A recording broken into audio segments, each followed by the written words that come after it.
Hey, what's up, guys? It's the Fantasy Files podcast here. It's your co-hosts, Brandon Deutsch and Grant Mono. We're back at it today. Before we get started, I want to shout out again thebookie.co, our proud sponsor. We have the best sports betting newsletter on the market. You can visit it at thebooking.co. If you want to win money, visit thebookie.co and subscribe. We're both subscribed. It's a great place to, what a catchy name too. Anyways, before we get into it, we will need to do the talk of shame, both of us, surprisingly, and this is why. So we were right about, I was right about Miles Sanders. I knew he'd have a bad game. You were wrong there, but we were both wrong on Fournette. We thought Brady would have a huge passing day, and although Fournette didn't rush a ton, I mean, he rushed 100 yards, that's great, right? But it was the touchdowns that got him the fantasy points. So 44 fantasy points, we were obviously wrong. That screwed us over right there. Wrong about Dalton Schultz and Dawson Knox. Both were winners. So it was a pretty bad week for us. So I'll go first in saying, I'm sorry. We'll be better. Sometimes it happens. Sometimes guys break out of their slumps and there's none we can do about it. Also, you got to remember, since we were doing the timer, which we will do again, you have to realize that we only talked about 7 guys last week. So it was easier to not get over 75%. Right. We also need to do the talk of shame in basketball, and we'll get to that. But for right now, we're now going to implement a 15-minute timer for both podcasts, not a 10, just so we get more picks in, because 10 really limits us in what we can do. So, Grant, do you want to do the talk of shame as well? What do you got to say? Yeah, I have to, don't I? I guess my 95% wasn't going to last that long again. It was a week-long run for me. You go through ups and downs, just like my Rams. We're going through a lot of downs right now. A lot of them. Looks like I'm on that train as well. I guess we're just all like in my it together, Niners. So. Your Niners on a high. Up and down. We can talk about them, but one game behind the Rams. Now, before we start, though, I want to give a shout out to USC football. Biggest hire of all time. Proud USC alum right here. Finally, did not think we could pull in Lincoln Riley, but we did, and the program's going to be back on track. And it's a big get. Just big hit, and give that extension to Mike Bone. So he's a winner. Mm-hmm. All right, 15 minutes. Ready, set, go. Clyde Edwards-Helaire. We wanted to bring him up last week. Remember, the Chiefs were on a bye. So, this is a guy who was implemented in the offense in the last week prior to their bye week, right? He got 17 fantasy points. He's a beast in the passing game, right? He's going to get those little halfback, slip screens and stuff like that. So, this is a guy who definitely has value. I think you got to start him, especially going into the fantasy playoffs. I know it's a risk. I know he's kind of volatile because sometimes the Chiefs' backs can just be completely excluded out of the game plan, but I think you got to go with Edwards-Helaire this week. I think he's an absolute winner. It's consistency. It's consistency in recent. Coming back from that injury, we didn't know. We were concerned, but he showed that injury is gone and that the Chiefs are just clicking on all cylinders right now, and that includes the running back position. So he's a winner. Yeah, they play the Broncos in a pretty formidable, not formidable, but they're a tough team to play in the division. But he only made 2 catches for 13 yards, but it was a decent showing for a guy that hasn't played in a while. Like, look, he missed 6 weeks, I think. Then he played against Dallas, and I just like the whole Chiefs offense right now. I remember I was talking about the Giants and the Eagles and all these and the Seahawks being these teams that you stay away from. You should be in on everybody on the Chiefs, especially Edwards-Helaire, because they needed that run game. They needed to establish a run game in order to get back to what they were, in their dominance. So I think they have established that. And look, he's going to be a good fantasy value for the rest of the year. He's a sure win for me. For sure. And I want to say congratulations to both Grant and I in making the playoffs in our league that we have together. Also made the playoffs in my other league. And guess what? If we both win, which, it's looking better for you, I actually sat Elijah Mitchell and played Nick Chubb. And that kind of sucked. I was like, Chubb's going to be a big part of the offense. Played the Ravens, didn't do well. Mitchell had 28 fantasy points. So Chubb is a bye next week. Nice. But even if he didn't, I would start Mitchell against the Seahawks next week. But if I win, I will be playing you in the semifinals. Ooh. So. Wow. That's I a know huge match. and people I'm might not be really confused confident, listening to this. Our playoffs is 2 weeks, so that's why it started last week, and this is going to be the second of the first round. So I need Eckler to have a huge day. I need I'm sitting Pittman, going to play Ayuk instead. Ayuk's been, did you read that statistic? 1 drop ball this year. 1 out of all of his catches. Wow. 1. That's interesting. I mean, he's And back also, to elite. Debo Samuel's going to be for a missing couple the weeks. game, so Yep. probably. I mean, thank gosh. I mean, personally, being a Niner fan, thank gosh it's not more serious. But if he misses the game, I know. Ayuk is a sure thing winner. We don't even need to discuss him. All right, but moving on, let's go to another running back, actually. We'll stick on this. And, he took Zach Moss's place for the Buffalo Bills, and this is Matt Breida, who's always been a pretty good pass catcher. He was with the 49ers a couple of years ago. He has shown that he's a good rusher as well. I mean, you're talking about 18 fantasy points last week and 14 2 weeks previous, right? So this is a guy that is a sure thing winner if he gets the ball. But personally, I don't like their matchup against the Patriots, so I'm out on Breida this week. I think Matt Breida is a loser, and I think Josh Allen's barely a winner because the Patriots are just clicking on all cylinders right now.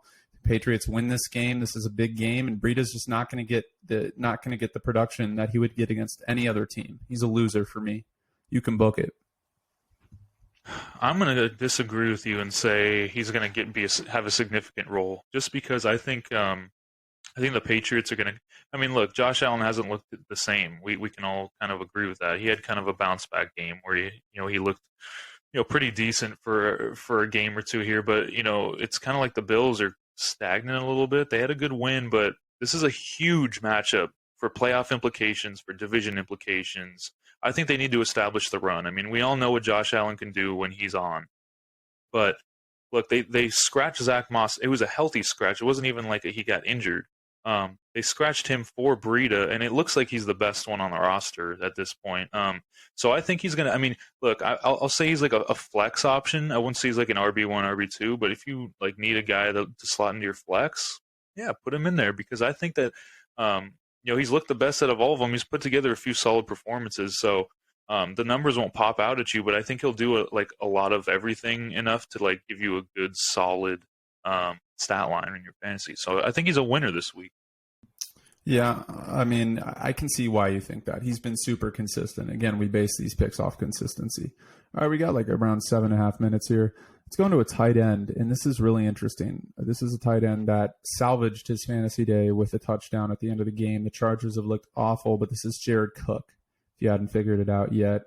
This is a guy who has not been really consistent. Parham actually took a bunch of his production the last couple weeks. This is the backup tight end. So, I mean, you got to understand with this Chargers offense right now, the only guy I'm trusting, the only 2 guys are Herbert and Eckler. I'm not even trusting Mike Williams this week.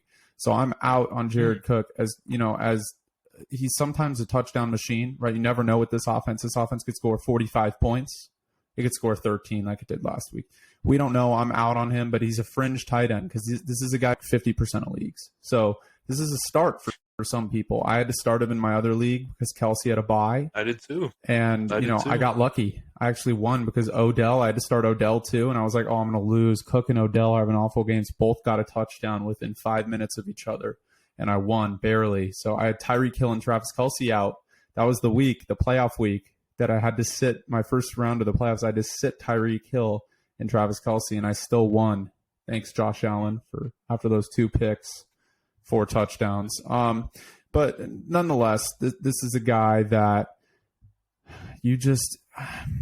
it's hard for me to say that you can trust him. He's a loser this week for me. That offense is in shambles. Yeah, I agree with you. He's basically a tight end too. He's the guy that you slot in if somebody has a bye or if you're really desperate. It's not somebody that I put in out of my choice. It's somebody I had to put in because I have him on my team, and it's just kind of like a guy that I really had to. Mark Andrews had a bye. I had to put somebody else in there. I had him on my roster, and he's not going to give you great numbers. Look, he had a touchdown. He caught a touchdown. Was it in week 12? But I don't know. That's 1 touchdown in his past, I believe, 6 games. So it's not really like he's he's doing much. Even when he gets receptions, it's like 2 receptions for 25 yards. So I could see if he was getting touchdowns on a consistent basis, but he's really not. And he's not even getting a lot of targets, a lot of receptions. So yeah, I'd stay away from Jared Cook unless you absolutely have to, unless you like really need somebody to just fill a spot. But at this point, you shouldn't be doing that. You should be going for fantasy value. So he's a loser to me. Yeah, I think it's obvious you got to sit him. Next guy I want to talk about is Corey Davis, and this is a guy whose fantasy production relies on Zack Wilson. He's a fringe start in many leagues. The Jets, they've been using him more when Zack Wilson plays, obviously. And it's one of those things where he's hit or miss. He's one of the biggest boom-bust players there is. He really is. Elijah Moore has been really good too, and that's another guy we're going to talk about, so we might as well put them in. Elijah Moore and Corey Davis are playing the Eagles this week. So although the Eagles don't look great, I don't trust either of them. I think the Jets are going to get pummeled. And that, I know the Eagles looked really bad against the Giants, but the Giants have been their kryptonite in recent years. I think they have a bounce-back game. So does Jalen Hurts. I think Zack Wilson throws 2 picks, and I'm going to say the Eagles are going to win like 24-7. And I don't think Corey Davis or Elijah Moore gets to 15 fantasy points. They're both losers in my mind. Yeah, this is going to be my team to stay away from this week. I made it the Seahawks last week. It was the Giants and the Eagles, but now it's the team that the Eagles are going up against. It's the Jets. I wouldn't put anybody on the Jets into your lineup unless it's, maybe Zack Wilson. Maybe he'll have a good game here and there, but I would stay away from everybody on the Jets. This guy, both of them are losers for me, but especially Davis, just because he's, like you said, he's boom or bust. He was out on Sunday, so I don't know if he's going to, return or if he's going to. I think he's questionable. It says that he's questionable, so I don't know. He might be in, he might not, but even if he is in, I wouldn't take him or Elijah Moore. I'm going to stay away from the Jets.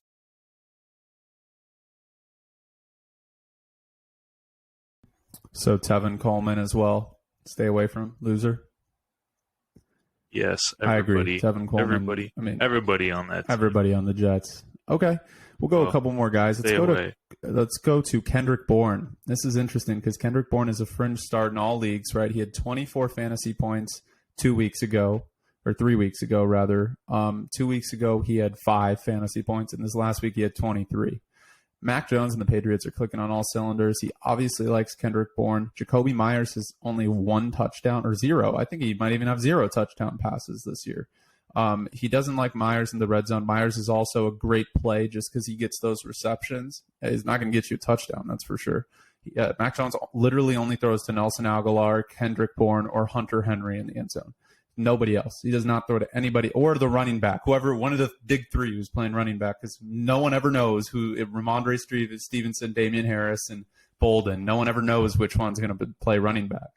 But Kendrick Bourne is a winner for me this week. The 2 touchdowns, it's very promising. That's like if we came on here and said Adam Thielen's going to be a loser this week after he had 2 touchdowns. We wouldn't say that. The guy had 2 touchdowns. He's hot. The Patriots are hot. I think you got to lock him in as a winner. Yeah, there's another team for me that you kind of got to slot everybody in, just because. Look, all the hot teams in the league, you should, like the Chiefs. I was saying, they're a hot team right now. So are the Patriots. You got to slot these guys in because they're going to have. First of all, they're going to have a lot of looks. They're going to have a lot of targets, but the receptions and the touchdowns, like you said, 2 touchdowns. That's pretty promising, like you said. Because before that, he had 1 touchdown every 3 games or so.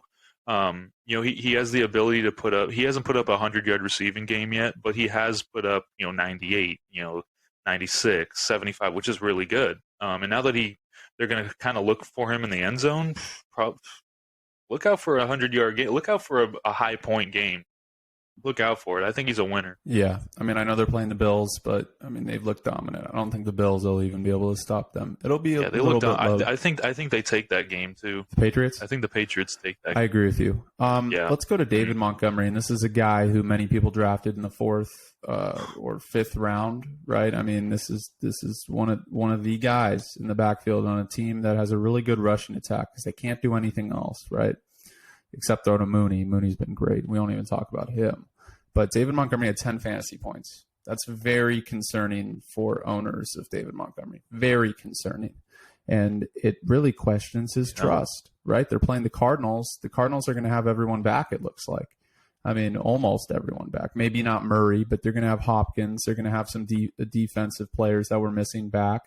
So, I mean, this is a tough defense. I'm going to say I'm still out on David Montgomery. I'm out on all the Bears. I don't trust any of them except Mooney. Loser. Okay. Montgomery's a loser. Right. Mooney, always a winner. That's our guy. Yeah, that's like Şengün in basketball. Awesome Mooney in football. I know. He's your Şengün. Oh, my God. We have 10 seconds on the timer. We have 10 seconds. Uh-oh. What do you got to say about David Montgomery is a – I'm gonna contradict you, and I'm going to say, yes, he's a winner. What about Aaron Jones? Last guy. Loser for me. Ooh, Aaron Jones, loser. Loser. Oh. A.J. Dillon is better, and he's showing everyone he's better. Ooh. Aaron Jones a loser. Don't trust him in fantasy. Okay. All right. That's a big take. That's a hot take. That's fine. That's fine. They're going with the 2 running back option. Okay. And there's the timer. I can see that, but I'm taking Aaron Jones. You're taking Aaron Jones, bro? You had two 6 rushing yards. He'll be healthier. He needed another week. He didn't look that healthy. I don't know about that, man. Maybe. I mean, I trust Green Bay. So that's our timer. I like A.J. Dillon. Don't get me wrong. I love A.J. Dillon, but yeah. That's our timer. We'll see how we do this week. Don't think we'll have the talk shame. That's more guys. We got through 1, 2, 3, 4, 5, 6, 7, 8, 9, 10. 10 guys. So that's, I mean, it's still not great. I think let's add one more person. I want to add Chase Claypool. Steelers seems like the only guy they're throwing to in the red zone is Pat Freiermuth. And this is the only time we're going to go above the timer just because I want a couple more guys. And look, they're playing the Ravens, who have a really bad pass defense, really great run defense, really bad pass defense. But even with that, Deontay Johnson's still there and Pat Freiermuth. I mean, I'm going to say I'm out on Chase Claypool all year, the rest of the season. Don't trust him. Keep him on your bench. He's a loser. Wow, it's kind of a big take, isn't it? I mean, Chase Claypool's basically their WR1. So I'm in on Johnson. him. I don't know. It's kind of a toss-up between the two.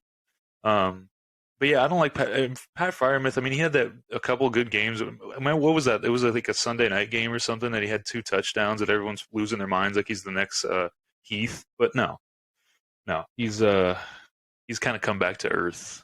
So I'm out on him. I'm in on Claypool though. I'm in on Freiermuth, baby. No, I'm out on him. Well, should I pick up Hunter Henry instead? I'm in on Claypool. I'm in on Johnson. I'm out on. I'm contradicting you all day today. Oh man, this is going to be good. We're going to get a talk of shame or opposite of you all the time. All right, last guy. I'm out on T. Higgins. Out on T. Higgins. I don't trust him. He's good. What is happening? I don't trust T. Higgins. Why? I'm going all in. This is risky. This is cryptocurrency stuff. And my man, shout out to Myles Gaskin again, showing Grant he can ball. Dolphins winning. He's balling. Another 2 touchdowns. You can lock in Myles Gaskin in your fantasy lineup this week. Lock he won you back. Him in. Lock him in. He won you back. Gaskin coin has How? Gaskin coin has become Ethereum. It's one of the safest coins there is now. Holy cow.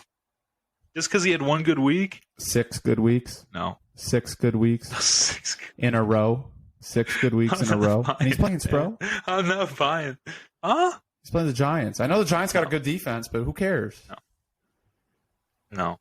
I'm out on well, I'm out on. Why do we look? There we go, bringing him up again. When we were talking about T. Higgins, who's a beast, you had to bring up Myles Gaskin. Myles Gaskin has been an integral part in the Dolphins getting on their winning streak. He's been great. And Jalen Waddle, that guy is special. Jalen Waddle's good. Put him. Well, okay, so Myles Gaskin has 2 touchdowns. Yeah, screw that guy. But Jalen Waddle has 150 receiving yards 2 weeks in a row. Because Jalen Waddle's at least more consistent than Gaskin. That's not Gaskin true. had 1 good game, and you guys are losing your mind.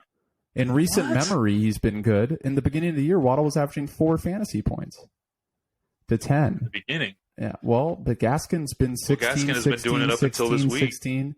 Gaskin's a lock. All right, that's our show today, guys. Again, if you want to see the lists, I'm going to get back on them this week, ballersportsdialogue.substack.com.